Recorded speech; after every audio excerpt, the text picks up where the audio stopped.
Welcome to my YouTube channel Maharaj sir SST। Dear viewers, आज की इस वीडियो में हम क्लास 10th की हिस्ट्री का chapter 6 post independence era Jammu and Kashmir on the path of modernisation इस चैप्टर का सेकंड फेज पढ़ेंगे। सबसे पहले आपको बताते चलें कि ये जो चैप्टर है इस पे हमें पढ़ना है जम्मू कश्मीर ने आज़ादी के बाद कौन सी डेवलपमेंट की, कौन सी मॉडर्नाइजेशन यहाँ पे आई।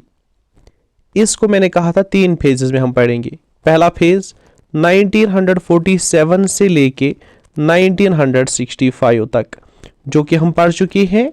अब दूसरा फेज स्टार्ट होता है 1965 से 1982 तक। पहले फेज को हमने 2 वीडियोस में डिवाइड किया। एक में हमने पढ़ा शेख मोहम्मद अब्दुल्ला की गवर्नमेंट ने कौन से स्टेप्स उठाए, और दूसरी में हमने पढ़ा बख्शी गुलाम मोहम्मद की हुकूमत ने कौन से स्टेप्स उठाए।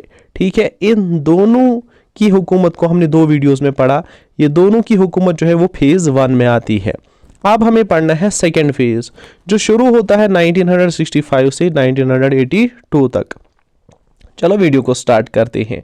तो आपको पता है कि 1963 में बख्शी गुलाम मोहम्मद जो है कश्मीर के प्राइम मिनिस्टर थे। उनको 1963 में कहा जाता है भाई आप क्या कर दो, आप रिजाइन कर दो अपनी पोस्ट से। He was made to resign. क्यों? क्योंकि एक प्लान बनाया जाता है 1963 में। इस प्लान को हम कहते हैं के कामराज प्लान। ये के कामराज प्लान क्या था? ये एक पॉलिटिकल प्लान था, बनाया था के कामराज ने, जो इंडियन नेशनल कांग्रेस का INC का एक सीनियर लीडर था, टॉप लेवल लीडर था। वो कहाँ से था? तमिलनाडु से था।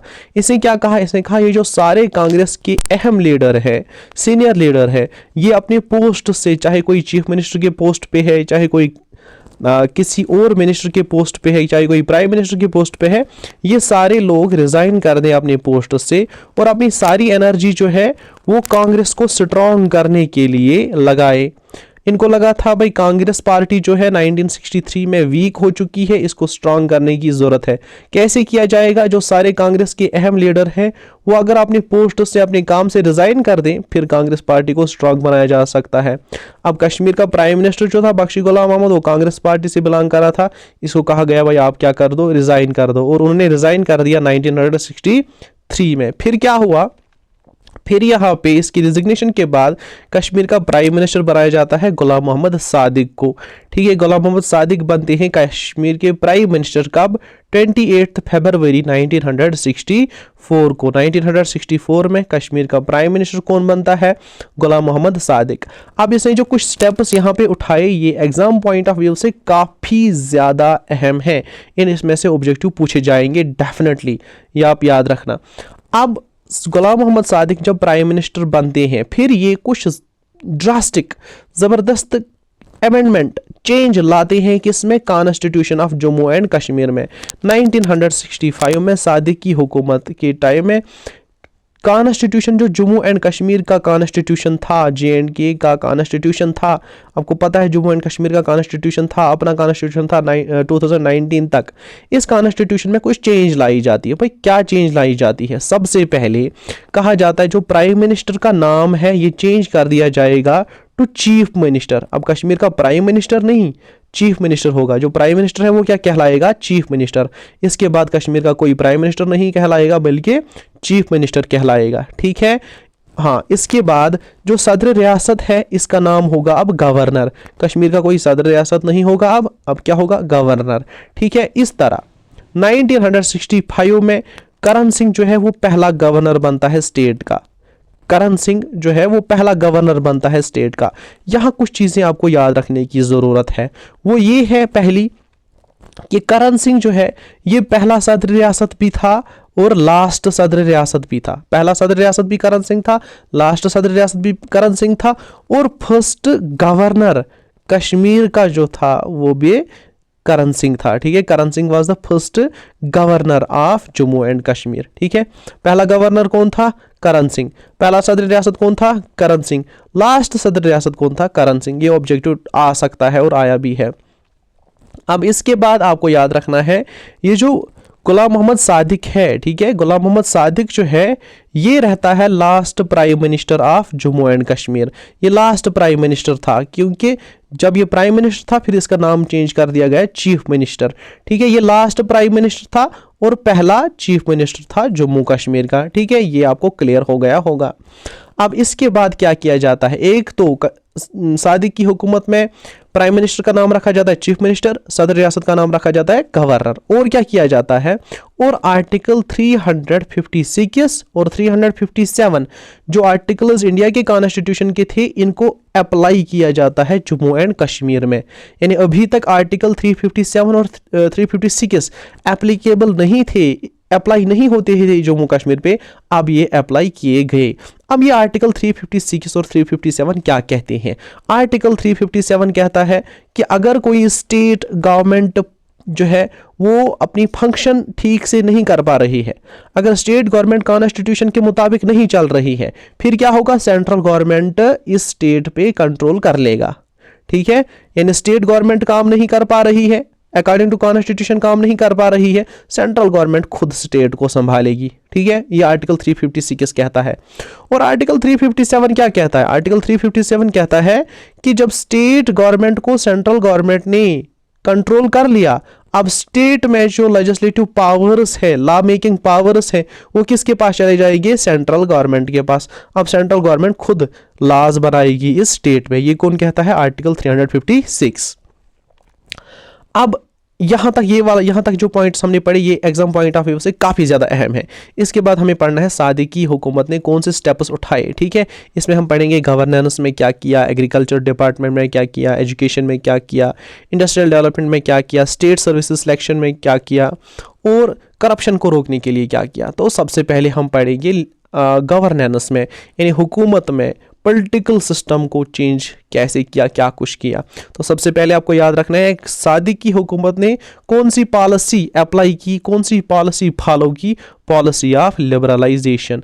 भाई ये लिबरलाइजेशन क्या होता है, लिबरलाइजेशन वो पॉलिसी है जिसका मकसद है रेस्ट्रिक्शन को ख़त्म करना, लोगों पे जो बंदिशें हैं, रेस्ट्रिक्शंस हैं, उसको ख़त्म करना और लोगों को फ्रीडम देना इकोनॉमिक फील्ड में, पॉलिटिकल फील्ड में, कल्चरल फील्ड में, रिलीजियस फील्ड में, ठीक है। हर किसी फील्ड में लोगों को फ्रीडम, लिबर्टी देना और रेस्ट्रिक्शंस को ख़त्म करना, यही होता है लिबरलाइजेशन। ये पॉलिसी फॉलो की गुलाम मोहम्मद सादिक ने। और क्या किया गुलाम मोहम्मद सादिक ने, guaranteed fundamental rights to people. इससे लोगों को ये यकीन दिलाया कि आपके पास फंडामेंटल राइट्स हैं जो इंडियन कॉन्स्टिट्यूशन में है, वही फंडामेंटल राइट्स जम्मू कश्मीर के कॉन्स्टिट्यूशन में भी थे। कहा गया भाई आपको फंडामेंटल राइट्स हैं, हर किसी फील्ड में आप फ्री हो, आपके पास हुकूक हैं।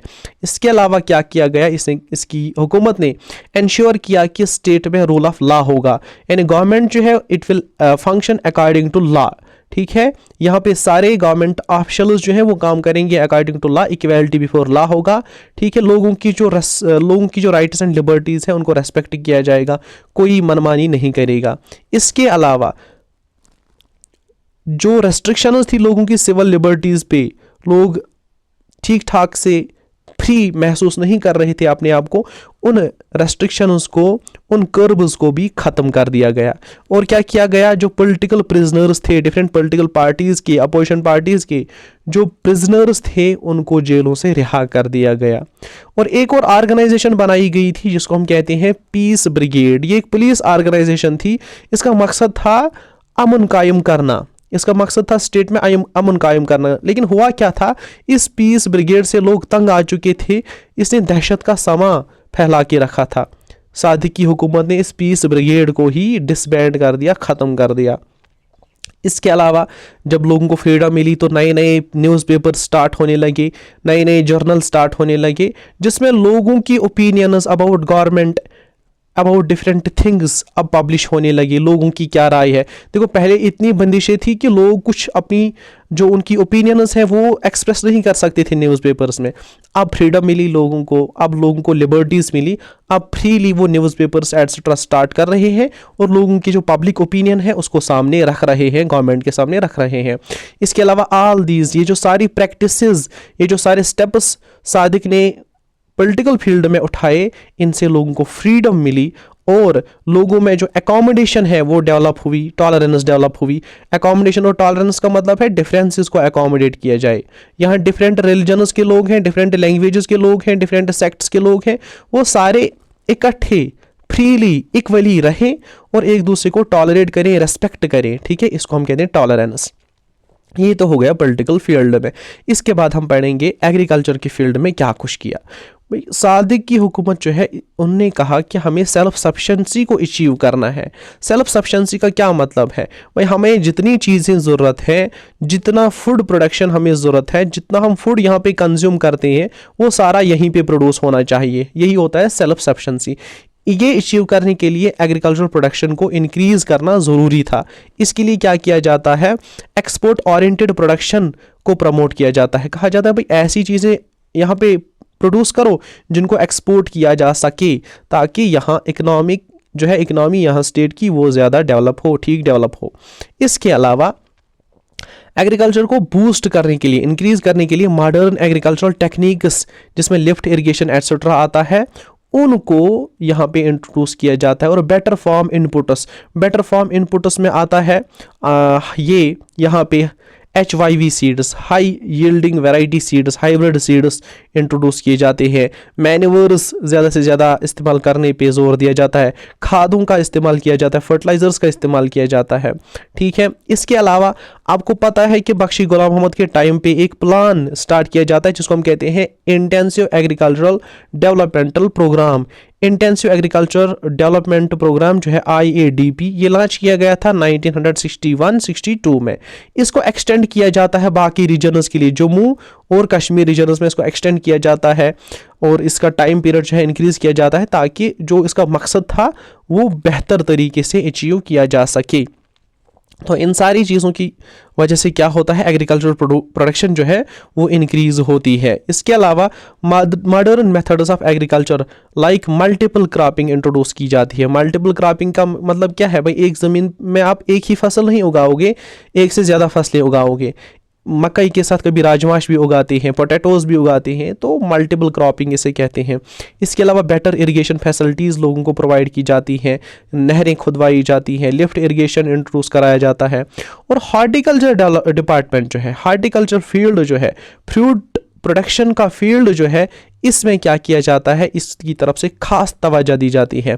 ठीक है, ज़्यादा से ज़्यादा एरिया, ज़्यादा से ज़्यादा बागात लगाए जाते हैं ताकि फ्रूट्स यहाँ पे प्रोड्यूस हो और वो एक्सपोर्ट किए जा सके। ये तो हो गया एग्रीकल्चर के फील्ड में। इसके अलावा हम पढ़ेंगे इंडस्ट्रीज़ को प्रमोट करने के लिए क्या किया जाता है। सबसे अहम स्टेप जो उठाया गवर्नमेंट ने वो ये था, all the important industries in the state were nationalised. सारी इंडस्ट्रीज जो अहम इंडस्ट्रीज हैं उनको नेशनलाइज किया जाता है। नेशनलाइज का क्या मतलब है? स्टेट कंट्रोल्ड हो जाती हैं ये अब। ठीक है, स्टेट कंट्रोल आ जाता है इनको। नेशनलाइज का अपोजिट है प्राइवेटाइजेशन। प्राइवेटाइजेशन का मतलब है कि प्राइवेट हाथों में आप इंडस्ट्रीज दो। नेशनलाइजेशन का मतलब है कि स्टेट अब गवर्नमेंट के कंट्रोल के अंडर इंडस्ट्रीज आ जाए, गवर्नमेंट इन इंडस्ट्रीज को चलाए। अब होता क्या है, सादिक की हुकूमत के अंडर सारी इंपॉर्टेंट इंडस्ट्रीज को नेशनलाइज किया जाता है, स्टेट कंट्रोल करती है इनको। और फिर क्या किया जाता है, a number of steps were taken for the promotion of handicrafts and handlooms. अब हैंडीक्राफ्ट्स जो है, दस्तकारियाँ, हाथों से जो चीज़ें बनाई जाती हैं, चाहे पेपर माशी है, बसोली पेंटिंग्स है या छिकड़ी वुड वर्क है, ये हाथों से चीज़ें बनाई जाती है, इनको प्रमोट किया जाता है, इनको ज़्यादा से ज़्यादा साथ दिया जाता है। ठीक है, और हैंडलूम्स जो है, हाथों से, आपको पता है लूम जिस पे वीविंग होती है, जिस पे शाल बनाए जाते हैं, नमदे बनाए जाते हैं, गब्बे बनाए जाते हैं, कालीन बनाए जाते हैं, इस इंडस्ट्री को भी प्रमोट किया जाता है। गवर्नमेंट साथ देती है, गवर्नमेंट सपोर्ट करती है। ठीक है, अब जो टेक्नोलॉजी की ज़रूरत थी या इंफ्रास्ट्रक्चर की ज़रूरत थी वो प्रोवाइड की जाती है और लिबरल पैटर्नेज दिया जाता है इन चीज़ों को। अब यहाँ पे मैंने कहा ये जो हैंडीक्राफ्ट्स हैं लाइक पेपर माशी, बसोली पेंटिंग एंड छिकड़ी वुडवर्क, ये होता क्या है?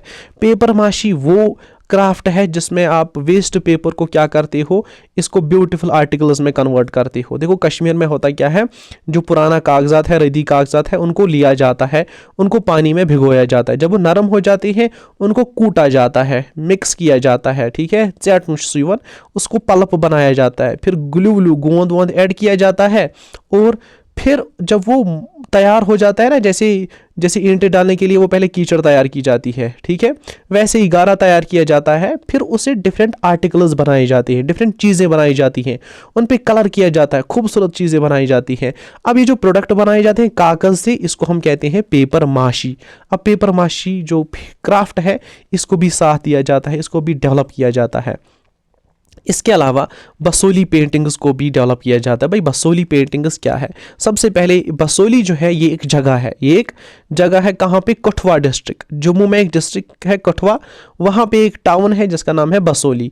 अब बसोली में एक पहाड़ी टाउन है, ठीक है, वहाँ पे क्या किया जाता है? वहाँ पेंटिंग्स बनाई जाती हैं, मिनिएचर पेंटिंग्स। मिनिएचर का क्या मतलब है? आप एक इस पेपर पे अगर आप क्लासरूम बनाओगे, आप बेंच को बनाओगे इतना छोटा सा, आप बच्चों को बनाओगे इतना छोटा सा, ठीक है, तो ये छोटे छोटे लेवल पे जब आप काफ़ी चीज़ें दिखाते हो, इसको हम कहते हैं मिनिएचर। मिनी स्केल पे, छोटी स्केल पे, मिनी स्केल पे अब आप जब किसी चीज़ को बनाते हो, इसको हम कहते हैं मिनिएचर। अब पहाड़ी मिनिएचर पेंटिंग जिसमें डिफरेंट कहानियाँ सी दिखाई जाती थी, मतलब जैसे आप कार्टून्स देखते हो आप, वैसे ही छोटे छोटे वो कार्टून्स बनाए जाते थे या पेंटिंग्स बनाई जाती थी, इसको हम कहते हैं पहाड़ी मिनिएचर पेंटिंग। ये कहाँ पे चलती थी, ये पेंटिंग कहाँ पे बनाई जाती थी? बसोली में। अब इनको बसोली पेंटिंग्स कहते हैं, जिसके लिए डोगरा आर्ट म्यूजियम काफ़ी फेमस है। अब ये जो है इस बसोली पेंटिंग्स को भी साथ दिया जाता है, सपोर्ट दिया जाता है, गवर्नमेंट इनको प्रमोट करती है। एक और चीज़ जिसको प्रमोट किया जाता है वो है छिकड़ी वुडवर्क। भाई छिकड़ी वुडवर्क क्या है? ये लकड़ी का काम है, वुड क्राफ्ट है, ठीक है, लकड़ी से काट के डिफरेंट चीज़ें बनाई जाती हैं। कहाँ? राजौरी डिस्ट्रिक्ट में, जैसे काम्ब्स, कंघियाँ बनाई जाती हैं, वुड के लकड़ी के बर्तन बनाए जाते हैं। अब डेकोरेटिव शो पीसेस बनाए जाते हैं लकड़ी के, ये आते हैं, इस क्राफ्ट को हम कहते हैं छिकड़ी वुडवर्क, ठीक है। इसके अलावा गवर्नमेंट क्या करती है? शादी की गवर्नमेंट स्कीम्स लॉन्च की जाती हैं to provide employment and subsidised loans to the poor. आज भी हुकूमत स्कीम्स, डिफरेंट स्कीम्स लॉन्च कर रही है ताकि ज़्यादा से ज़्यादा लोग एम्प्लॉयमेंट हासिल कर सकें, ज़्यादा से ज़्यादा लोग बिजनेस स्टार्ट कर सकें, उनको जॉब्स मिल सकें। गवर्नमेंट क्या करती है? स्कीम्स लॉन्च करती है, इसके साथ साथ सब्सिडाइज्ड लोन भी लोगों को देती है। भाई सब्सिडाइज्ड लोन क्या होता है? पहले लोन क्या होता है? देखो, अगर आपको कुछ काम करना है, आप किसी से 100 रुपया उधार लेते हो, ये उधार लेना लोन है, लेकिन वो आपको कहता है 100 रुपया मैं आपको दूंगा, 1 साल के बाद मैं आपसे 120 रुपये लूंगा। अब 20 रुपये एक्स्ट्रा क्यों? इसको हम कहते हैं इंटरेस्ट। क्या कहते हैं? इंटरेस्ट। मीन्स वो आपसे 20% इंटरेस्ट ले रहा है। अब पैसा लेना उधार सूद पे, इसको हम कहते हैं लोन। क्या कहते हैं? लोन। लेकिन अब सब्सिडाइज्ड लोन ये है, अगर आपने 100 रुपया उधार लिया बैंक से, आपको 1 साल के बाद 120 रुपये देने थे, लेकिन अगर आपको गवर्नमेंट की तरफ से सब्सिडी मिलती है, साल के बाद आपको सिर्फ 100 ही रुपया देना है। 20 रुपये आपकी तरफ से कौन देगी? गवर्नमेंट देगी। आपका जो सूद का पैसा है वो गवर्नमेंट देगी, आपको सिर्फ वो पैसा वापस देना है जो आपने उधार लिया था। ऐसे लोन को हम कहते हैं सब्सिडाइज्ड लोन। ये लोगों को दिया जाता है ताकि वो अपना बिजनेस स्टार्ट कर सकें। इसके अलावा an export promotion wing was also setup. एक एक्सपोर्ट प्रमोशन विंग भी सेटअप की जाती है, जिसका मकसद था ऐसे लोगों को जो एक्सपोर्ट करना चाहते हैं, एक्सपोर्ट ट्रेड में इन्वॉल्व होना चाहते हैं या उसके साथ वाबस्ता है, उनको एक हेल्प दी जाए, दूसरी गाइडेंस दी जाए, उनको काउंसलिंग की जाए, जो भी हेल्प उनको ज़रूरत है। इसके अलावा सफिशेंट पावर सप्लाई को अचीव करने के लिए, देखो यहाँ पे डिफरेंट इंडस्ट्रीज़ हैं। अब इंडस्ट्रीज़ को बिजली चाहिए, अब बिजली की डिमांड को मीट करने के लिए different hydro electric power project start किए जाते हैं, जिनको हम हाइडल पावर प्रोजेक्ट्स कहते हैं। हाइडल पावर प्रोजेक्ट्स या hydro electric power projects Chenani में स्टार्ट किया जाता है, अपर सिंध पावर प्रोजेक्ट स्टार्ट किया जाता है और सलाल पावर प्रोजेक्ट स्टार्ट किया जाता है। इसके अलावा एक थर्मल पावर स्टेशन, थर्मल होता है, हीट से पावर प्रोड्यूस किया जाता है, जो कोयला जला के जो पावर प्रोड्यूस किया जाता है, इसका एक स्टेशन भी बनाया जाता है। ठीक है।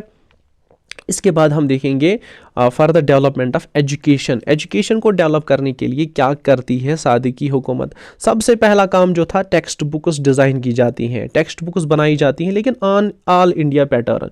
जैसे पूरे हिंदुस्तान में टेक्स्ट बुक्स बनती थी, वैसे ही अब कश्मीर में भी टेक्स्ट बुक्स बनती हैं।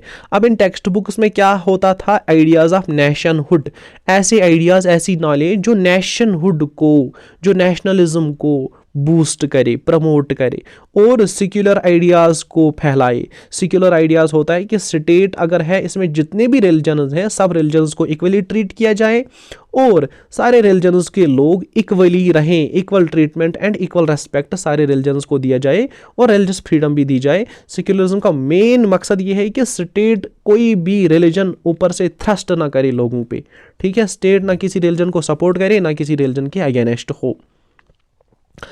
इसके अलावा जो यहाँ पे different educational institutions, higher educational institutions थे, उनको स्ट्रीमलाइन करने के लिए, उनको सही दिशा में सही रास्ते पे लाने के लिए एक कमीशन बिठाया जाता है, ठीक है। 1967 में एक कमीशन बिठाया जाता है। इस कमीशन को हम कहते हैं गजेंद्र गडकर कमीशन। कमीशन क्या है? ग्रुप ऑफ पीपल है, कुछ लोग हैं, उनको काम दिया जाता है भाई अगर एजुकेशन डिपार्टमेंट है, हायर एजुकेशन डिपार्टमेंट है, आप यहाँ पे देखो इसमें खामियां क्या है और इन खामियों को कैसे दूर किया जा सकता है। ये ग्रुप ऑफ पीपल जो है इसको कमीशन कहेंगे। इनका काम क्या है? एजुकेशन डिपार्टमेंट को देखना, परखना और फिर रिकमेंड करना कि कैसे इसको ठीक किया जा सकता है। ये एक कमीशन बिठाया जाता है नवंबर 1967 में। इसका हेड जो होता है उसका नाम होता है डॉक्टर बीपी गजेंद्र गडकर। ये कौन होता है? ये इंडिया का चीफ जस्टिस होता है, एक्स चीफ जस्टिस, ठीक है, एक्स चीफ जस्टिस होता है। इसी के अंडर ये कमीशन बिठाया जाता है, ठीक। इस कमीशन ने जो रिकमेंडेशन रखी, रिकमेंडेशन, इसने क्या कहा कि क्या करना है? कमीशन ने कहा ये करना है, अगर आप चाहते हो कि इंटीग्रेटेड डेवलपमेंट अचीव करनी है, अगर आप चाहते हो कि पूरी स्टेट, जम्मू एंड कश्मीर की स्टेट डेवलपमेंट हासिल करे, तो ज़रूरी है कि सारे रीजनस इसमें पार्टिसिपेट करें। जितने भी रीजनस हैं, जम्मू है, कश्मीर है, लद्दाख है, जितने भी डिस्ट्रिक्ट है, सारे रीजनस के लोग, सारी कम्युनिटीज़ के लोग इसमें पार्टिसिपेट करने चाहिए, कोई भी प्रोग्राम अगर है। एक तो ये होता है। दूसरा क्या होता है? एक और कमेटी बिठाई जाती है जिसको हम कहते हैं backward classes committee. Backward classes committee का हेड जो था वो था जस्टिस वजीर। ये बैकवर्ड क्लासेस कमेटी कब अपॉइंट की जाती है? 3 फरवरी 1967 को।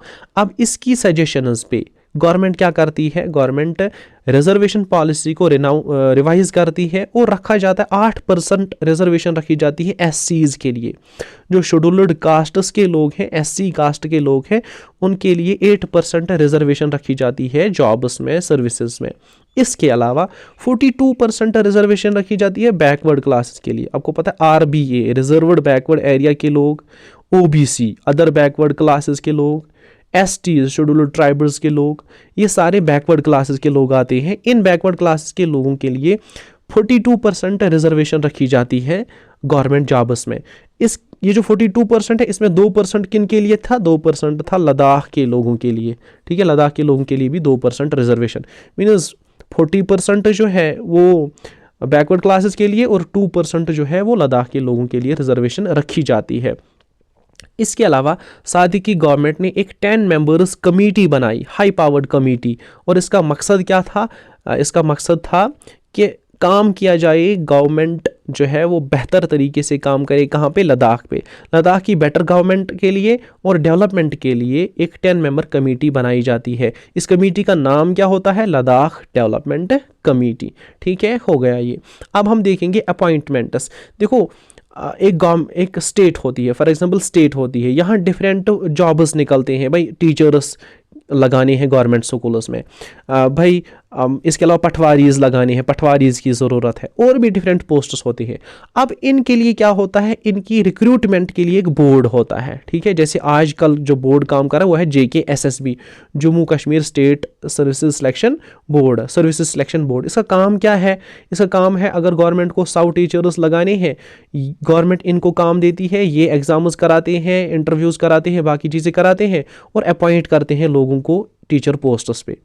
ऐसे ही इन अपॉइंटमेंट्स के लिए, सिलेक्शंस के लिए एक बोर्ड बनाया जाता है। इस बोर्ड का नाम होता है state subordinate selection board, SSSB, ठीक है, स्टेट सबऑर्डिनेट सिलेक्शन बोर्ड, जो सिलेक्शंस करेगी डिफरेंट जॉब्स के लिए। ये इसका मकसद था। और एक डिस्ट्रिक्ट सिलेक्शन बोर्ड बनाया जाता है हर किसी डिस्ट्रिक्ट में अपना अपना डिस्ट्रिक्ट सिलेक्शन बोर्ड था, जिसका काम होता है रिक्रूटमेंट करना, सिलेक्शन करना डिस्ट्रिक्ट लेवल पे। इसके अलावा डिफरेंट एरियाज़ में अनएम्प्लॉयड यूथ को काउंसलिंग और गाइडेंस के लिए एम्प्लॉयमेंट एक्सचेंजेस सेटअप किए जाते हैं। एम्प्लॉयमेंट एक्सचेंजेस, ये डिफरेंट विंग्स होती हैं, डिफरेंट सेंटर्स होते हैं, जिसका मकसद है जो अनएम्प्लॉयड यूथ हैं, बेरोज़गार नौजवान हैं, उनको काउंसलिंग दी जाए, उनको गाइडेंस दी जाए कि आप कैसे रोज़गार कमा सकते हो। ये लगभग हर किसी डिस्ट्रिक्ट में एम्प्लॉयमेंट एक्सचेंजेस सेटअप किए जाते हैं। अब हम देखेंगे करप्शन को रोकने के लिए और जो मल प्रैक्टिसेस, धांधलियाँ होती हैं गवर्नमेंट में, इसको कंट्रोल करने के लिए सादी की हुकूमत ने क्या किया। तो करप्शन को रोकने के लिए, रिश्वतखोरी को रोकने के लिए एक स्टेट एंटी करप्शन कमीशन जो है वो ऑलरेडी फंक्शन कर रहा था, इसको ज़्यादा से ज़्यादा पावर्स दिए जाते हैं। पहला काम क्या किया करप्शन को रोकने के लिए, स्टेट एंटी करप्शन को ज़्यादा पावर्स दिए और एक कमेटी और ऐड की इसमें, उसको हम कहते हैं central vigilance committee. Central vigilance committee बनाई जाती है। सेंट्रल विजिलेंस कमेटी का काम क्या है, CVC, सेंट्रल विजिलेंस कमेटी का काम क्या है, एंटी करप्शन ब्यूरो के काम को देखना। यानी करप्शन को रोकने के लिए जो ब्यूरो काम कर रहा है, क्या वो ब्यूरो ठीक से काम कर रहा है, क्या वो खुद करप्ट नहीं हो गया है, इसको देखने के लिए सेंट्रल विजिलेंस कमेटी बनाई जाती है। तो होता क्या है फिर, दिसंबर 11, 1971 को, यानी 11 दिसंबर 1971 को सईद मीर कासिम जो है होता क्या है, सादिक जो है, गुलाम मोहम्मद सादिक, वो मर जाता है, वो इंतकाल कर जाता है 11 दिसंबर 1971 को। गुलाम मोहम्मद सादिक इंतकाल कर जाता है 11 दिसंबर 1971 को और इसके बाद सईद मीर कासिम कश्मीर के चीफ मिनिस्टर बनते हैं। ये एक कलीग थे, ये एक साथी थे गुलाम मोहम्मद सादिक के। कौन? मीर कासिम जो था वो साथी था और कैबिनेट मिनिस्टर था गुलाम मोहम्मद सादिक का। अब गुलाम मोहम्मद सादिक के मरने के बाद मीर कासिम जो है वो कश्मीर का चीफ मिनिस्टर बनता है। और नेक्स्ट वीडियो में हम पढ़ेंगे कि सईद मीर कासिम की हुकूमत ने कौन से स्टेप्स उठाए कश्मीर को मॉडर्नाइज करने के लिए। अगर आपको वो वीडियो पसंद आई, चैनल को सब्सक्राइब कीजिए, वीडियो को लाइक कीजिए, शेयर कीजिए और कमेंट में लिखिए कि आपको नेक्स्ट वीडियो में क्या चाहिए। Thank you.